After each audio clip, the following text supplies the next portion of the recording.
हम एक बहुत ही अच्छी कहानी जानने वाले हैं। इस कहानी के माध्यम से आपको एक ऐसी सीख मिलेगी जो जीवन भर आपके काम आएगी। तो चलिए कहानी की ओर चलते हैं। ये कहानी है सूरदास की। सूरदास देख नहीं सकते थे, पर वो 14वीं सदी के एक संत, कवि और संगीतकार थे जो भगवान श्री कृष्ण को समर्पित अपने भक्ति गीतों के लिए जाने जाते थे। युवावस्था में सूरदास आध्यात्मिकता सीखना चाहते थे, इसलिए वे अपने गुरु के पास गए और उनसे अनुरोध किया, गुरुजी, कृपया मुझे अपने शिष्य के रूप में स्वीकार करें। गुरु को पता चला कि सूरदास के पास बहुत से गुण हैं, लेकिन क्रोध उस पर जल्द ही हावी हो जाता है, जो उसे सीखने से रोकता है। गुरु ने ये बात समझ ली और उन्होंने उसका क्रोध निकालने के लिए सबसे पहले युवा सूरदास की मदद करने का फैसला किया। गुरु ने सूरदास से कहा, तुम 1 महीने तक सभी गतिविधियों को करते हुए भगवान के नाम का जाप करो और फिर मुझसे मिलो। युवा सूरदास अध्यात्म सीखने के लिए बहुत उत्सुक था, लेकिन उसने उन निर्देशों का पालन किया और हर काम करते हुए भगवान के नाम का जाप करता रहा।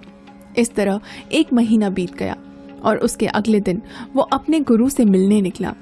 गुरु के आश्रम की ओर जाते समय एक सफाई कर्मी गली की सफाई कर रहा था और जब सूरदास उनके पास पहुंचा तो सफाई कर्मी की लापरवाही से सूरदास के कपड़ों पर गंदगी आ गई। सूरदास को क्रोध आ गया और उसने क्रोधित होकर सफाई कर्मी को डांटते हुए कहा, तुझे दिखाई नहीं देता? जब कोई पास से गुजर रहा हो तो थोड़ा संभल कर काम करना चाहिए।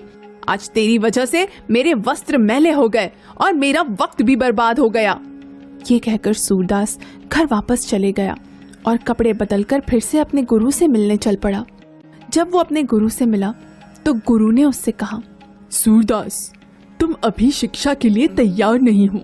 तुम अभी अपना जप जारी रखो और 1 महीने बाद फिर मुझसे आकर मिलो। सूरदास ने निर्देशों का पालन किया और 1 महीने बाद जब वो फिर से अपने गुरु के घर जा रहा था तो फिर से वही हुआ जो पिछली बार हुआ था। फिर से उस सफाई कर्मी ने गलती से गंदगी सूरदास के कपड़ों पर उछाल दी।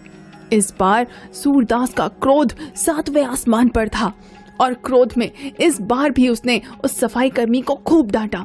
तुझे दिखाई नहीं देता कि कोई रास्ते से गुजर रहा है? अंधा हो गया है क्या? मेरे सारे कपड़े खराब कर दिए। अब मुझे फिर से घर जाकर कपड़े बदलने पड़ेंगे। क्रोध में सूरदास घर वापस चला गया। घर पहुंचकर कपड़े बदले, फिर अपने गुरु से मिलने वो घर से निकला। जैसे ही सूरदास अपने गुरु से मिला, इस